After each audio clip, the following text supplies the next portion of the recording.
There is also a possibility that some sort of auspicious ceremony at a larger scale can happen for you within the next 110 days because this conjunction comes into play in the second house for a longer period. It is highly probable, if you are watching this video as a student, that your education is going to see some positive movement and it is going to bring you limelight in the later part of the month.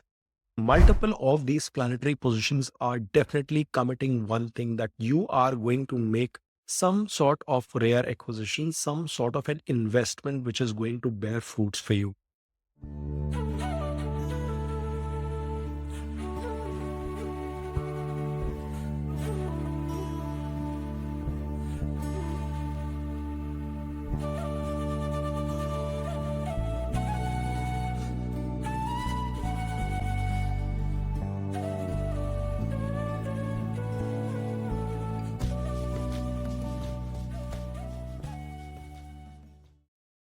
Hi guys, welcome back to the Astrology. In today's video, we are going to be talking about the transitory movement of the planets, and we will understand that what does the month of February hold for us in terms of our relationships, finances, career, business prospects, your overall health and prosperity.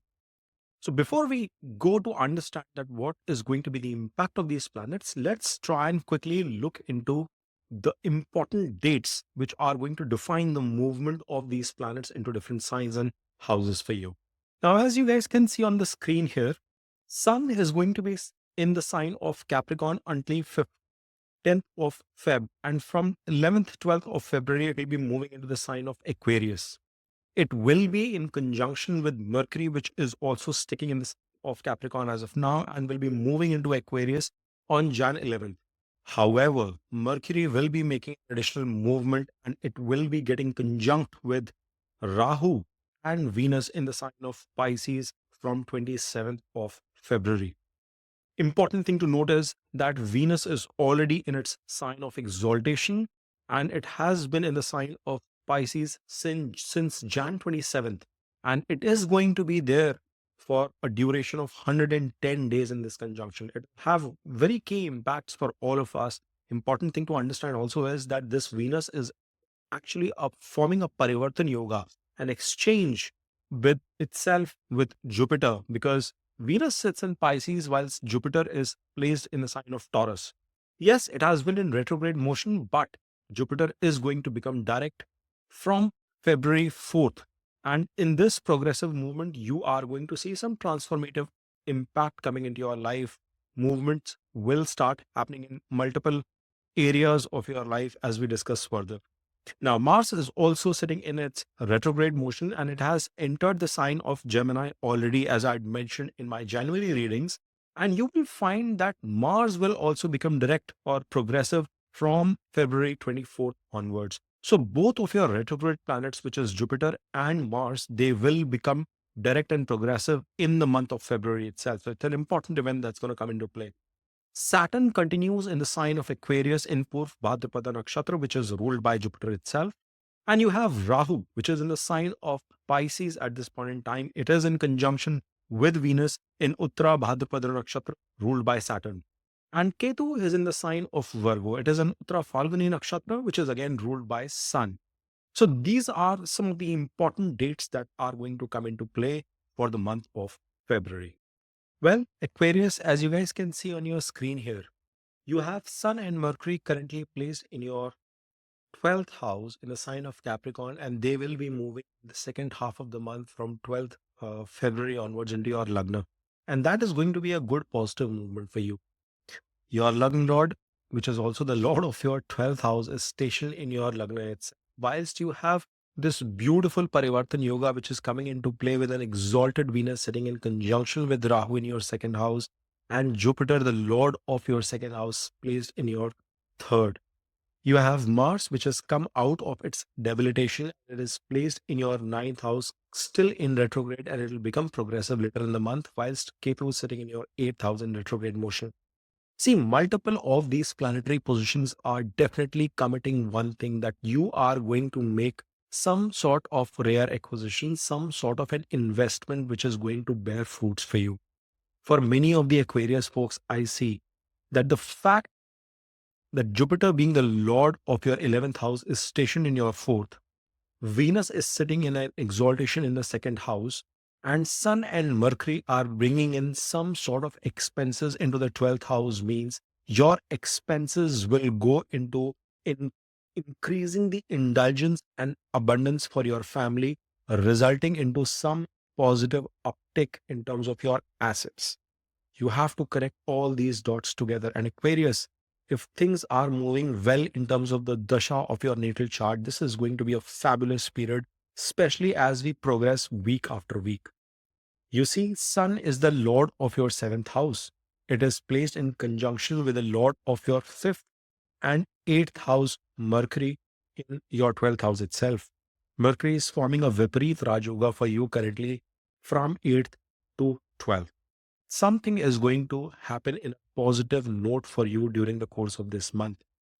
It is highly probable, if you are watching this video as a student, that your education is going to see some positive movement, and it is going to bring you limelight in the later part of the month. You could find some positive outcome with respect to a foreign university admission if you've been. And the fact both these planets will come in conjunction with Saturn in the Lagna, it could materialize at a later part and be the reason for happiness and joy in your family. If you are not a student watching this video, and a general prediction that I observe is that there is going to be some sort of an expense, and that expense is going to be on the luxurious side for you. Venus is in exaltation, being the lord of your ninth house and your fifth house in your second. You are going to be working towards expanding your wealth. You are going to be expanding the abundance within your family at this point in time. There is also a possibility that some sort of auspicious ceremony at a larger scale can happen for you within the next 110 days, because this conjunction comes into play in the second house for a longer period in your case. The other thing that you would want to note is that Sun, which is the lord of seventh, is sitting 6 places away. If you are a married person, you might want to be taking care of your spouse's health or general health in general. However, once Sun's movement happens into the Lagna, you will realize that they will be the factor for a lot of support. Yes, there could be certain argumentative situations that can also arise, and there are two reasons for that. Number one is that Sun is going to come in conjunction with Saturn. And number two is that Mars, though it has come out of debilitation, it has come into a retrograde movement in the sign of Gemini that owns communication. So that is going to be very, very critical for you to monitor as to how you are articulating your thought process. But the fact of the matter is that Mercury coming into the Lagna will also give you that poise. Both Sun and Mercury are going to enjoy that directional strength in your Lagna itself. They are going to be giving an aspect to your sixth house in the first 10-12 days, and then into your seventh house. Your initial days are going to be revolving some sort of challenges that you have to address from a work perspective, or any kind of health issues, as I was alluding to before, either to you or to your partner. But I see the probability of the same happening towards your partner, where you might have to spend some money to help them come out of that situation. I'm not saying this is anything fatal, but general changes with the time, season, weather, etc., do promise that sort of a situation. However, once both of these planets are in Lagna, your focus will be towards your partner, towards the partnerships of all sorts. Even if you are a working professional or running your own business, that is going to be a period where you are going to see some auspicious outcome coming in your way. Yes, Sun will be turbulent, not happy in the Aquarius sign, but he likes the directional strength. And the fact that he is going to be aspecting his own house, that is going to make things extremely positive and prominent for you. Now, the Saturn has been stationed here for a while, giving a debilitated aspect towards your third house, which is, and somewhere or the other, some sense of laziness, procrastination might have crept within you. But you are going to address that now with panache. You are going to leave no stone unturned when it comes to your hard work. Your Mars is also giving an aspect to your 11th house and to your 12th house. Expenses definitely need to be taken care of, but this could also mean that you would want some me time, some time of isolation to gather your thoughts whilst you prepare for your next assault in terms of your hard work. This Mars is also giving an aspect to your eighth house. In fact, eighth house has multiple aspects through the course of the month, along with Jupiter, Venus, Rahu, and then later point in time, Mercury as well. So you will be immersed in terms of learning new areas, perhaps occult, researching in something new, or upskilling yourself in new areas to make yourself more conducive. Even if you're a student watching this video, you might spend more time in terms of grasping skills when you are not around other people. Well, all of that is a positive thing, but you have to also keep in mind that this could also feel like you investing time, which is not something fruit bearing right now. You will see the outcome of the same over the course of the next few weeks. So do not drop your guard, do not drop the ball on that front. Now, as we move ahead, what we notice is that your second house has this conjunction of Venus and Saturn, and it's a very positive, growth oriented conjunction for you.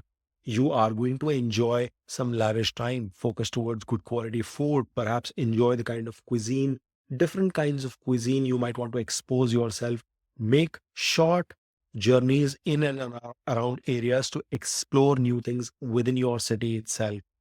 You will be doing all that stuff with your family. You would want to give them a good party time as well. It is like your treat coming in your family itself, no matter what stage of life you are within your family members. So you must, not refrain from exercising that indulgence, because it is going to bring that level of satisfaction to everyone. Venus is the lord of your ninth house as well. And though it is moving 6 places away, it is coming into a good Dhani Yoga. Your destiny, fortune, probably the blessings of your father are all going to align in terms of finding that satisfaction and happiness for you. You could also expect some sort of promotional growth in your career if you are a working professional, either in business or in your job, because your customers, your boss, your superiors might provide that benediction, but it will come after a bit of a struggle. So please be prepared. Please anticipate that hiccup coming your way as well. This Venus is going 11 places away from its fourth house, and that becomes very, very critical. The movement of this Venus is 11 places away from your fourth house. Your mother could become the reason of bringing some sort of happiness to you. It is also possible that you will use your own knowledge or your assets to bring in some sort of an abundance, some sort of gains to your life. This could be, in fact, your IP. It could be the investments also that you've made. So, it will depend in your own chart with your own circumstances as to how this is panning out. But the exchange of Venus and Jupiter also tells us that Jupiter, which is the lord of your second house, moving 3 places away into the fourth, is that your family will put in equal amount of effort, energy, hard work in supporting you in this journey. You are going to get good contribution from your family members. This Jupiter is giving an aspect to your 10th house. Directionally, it's not a bad situation for Jupiter to be in. And with it, in any of the Kendras, in fact, I like Jupiter to be present there. But it definitely gives a positive sign in terms of you putting in more towards your karma. The 10th Lord in itself is in the 5th house. That's a good placement from your career perspective, from your efforts perspective. You will leave no stone unturned, and there will be some sort of success coming in your way. You are going to reap the benefits out of it. See, the 10th Lord is coming into 5th and giving an aspect to the 11th. That's a positive movement. Overall, Jupiter is giving an aspect to the house of Mars, and Mars is giving an aspect to the house of Jupiter. So you see how this positive angle is panning out for you. Now, as we move ahead, we also notice that you have your Mars, which is the lord of not only your 10th, but also your third house, 3 places away from itself. Again, Bhavarth Bhavam is coming into play for the sign of Aquarius too, where your own hard work is going to materialize into positive gains. Your own hard work will be coupled with that out of the box thinking, that creative approach towards solving problems. Yes, he is the lord of your 10th as well. Means that in anything that you do during this period, you will bring some additional way of addressing the problem, uh, which is not something you've seen happen in the last 3 months as well. It'll be surprising for you to realize that the dilemma that with which you've been living in the last few weeks is suddenly moving away from you. That is the impact this Mars has since it has come out of your sixth house. A lot of your challenges will ease out from your job front as well during this phase. The Mars is giving also an aspect to the exalted aspect to your 12th house, which I had already referred before.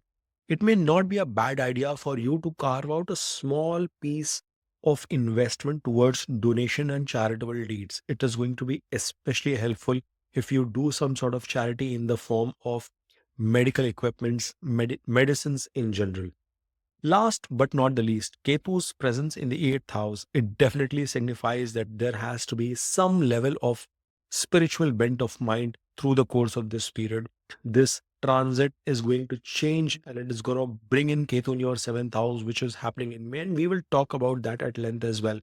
But overall, what I observe is that the planetary positions currently in the month of February are turning out much more. It is promising a positive event in the family. It is promising positive improvement towards your health, towards your career, romantic relationships. I just want to call out one bit. I don't know if I have already alluded to this point before or not. Mars' presence in the fifth house could also bring issues with respect to communication with your romantic partner or your kids.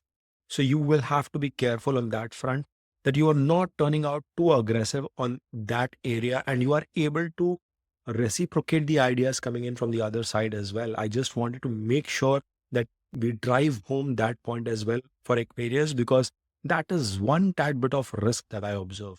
But I hope you've enjoyed this reading. If you have, then please smash on that like button, subscribe to Dave Astrology, and keep watching. Om Namah Shivaya.